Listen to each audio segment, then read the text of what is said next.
Ini 3 model kesabaran yang harus kita jalani. Sabar, jalan ketaatan butuh kesabaran ya. Bangun subuh, sholat malam butuh kesabaran. Sedekah butuh kesabaran. Oh, godaan banyak, pengin beli ini, pengin beli anu. Sholat ke masjid mau ngobrol sama orang, macam-macam ini.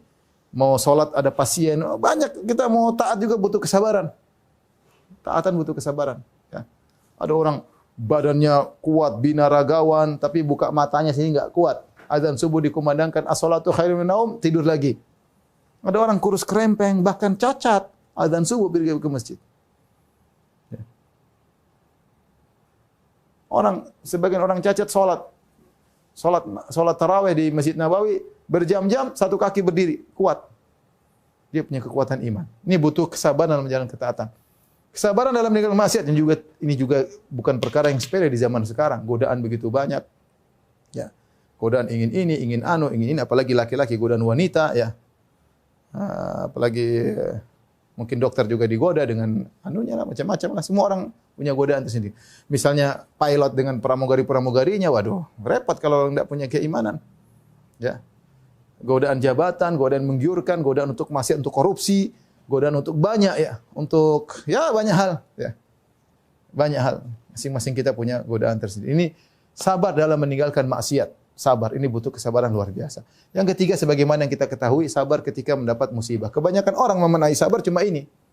Namanya sabar, dipikir sabar cuma menjalani musibah. Padahal sabar ada 3 model. Sabar dalam ketaatan, sabar dalam meninggalkan maksiat, sabar dalam musibah. Ya. Sabar dalam musibah. Jika ditinjau, mana yang lebih pahalanya lebih besar? Yang lebih agung di sisi Allah mana? Sabar ketaatan, sabar dalam maksiat, atau sabar meninggalkan musibah? Secara jenis, kata para ulama, secara jenis, 2 sabar ini lebih afdal dari sabar yang ketiga. Kalau kita nomor 1, 2, 3.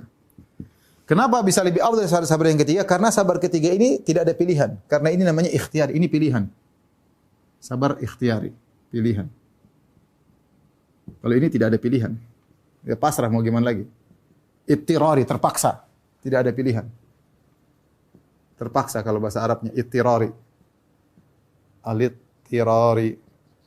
Kalau ini al-ikhtiyari. Ya. Kalau kita taatan dan kemaksiatan, kita bisa milih. Bisa tidur atau ke masjid. Ada pilihan. Mau ke masjid atau mau tidur. Ya, tapi kita milih ke masjid. Sama maksiat juga ada pilihan, mau korupsi atau enggak, mau goda istri orang atau tidak, ya. Mau ngelihat aurat wanita atau nundukkan pandangan, ada pilihan. Tapi kalau ini enggak ada pilihan, mau kena musibah, ekonomi jatuh, ya udah mau apa? Mau menaikkan ekonomi enggak bisa, enggak ada pilihan. Dari sisi ada pilihan dan tidak ada pilihannya, maka 2 sabar ini lebih afdal daripada sabar ini, ya. Tetapi ini secara jenis, tapi secara ujian-ujian maka bisa jadi berbeda. Bisa jadi ini sangat agung, sangat besar nilainya. Contohnya seperti apa? Makanya kata para ulama, sabarnya Yusuf ketika Nabi Yusuf alaihissalam ketika digoda oleh Zulaikha itu lebih besar pahalanya daripada ketika dia dilemparkan dalam sumur oleh kakak-kakaknya. Karena ketika dilemparkan dalam sumur itu sabar musibah. Tidak ada pilihan, mau dia mau loncat dari sumur enggak bisa. Tapi ketika digoda oleh Zulaikha, dia bisa milih, bisa berzina kalau dia mau. Makanya sabar ikhtiari lebih besar pahalanya daripada sabar ittirari. Ini ditinjau dari jenis. Tapi ketika kita bicara per ujiannya, maka bisa jadi ini juga besar. Contohnya sabarnya Nabi Ayub alaihissalam diuji dengan jenis kesabaran dengan musibah, tapi sangat luar biasa. Allah mengatakan, Inna wajadnahu sabiran, ni'mal abdu innahu awab. Kami dapati Ayub adalah hamba yang sabar. Inna wajadnahu sabiran. Ni'mal abdu, sebaik-baik hamba, innahu awab, dia selalu kembali kepada Allah. Dia diuji dengan penyakit bertahun-tahun, kemudian ditinggalkan oleh anak-anaknya meninggal dunia, hartanya hilang semua, ludes semuanya, sebagaimana semua dalam buku-buku tafsir.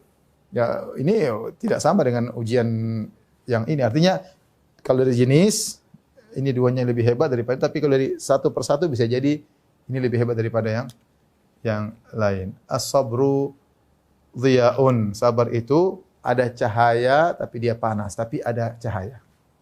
Untuk mendapat cahaya itu harus ada kesabaran, ada panas yang menerpa. Dia harus sabar menahan panas tersebut ya.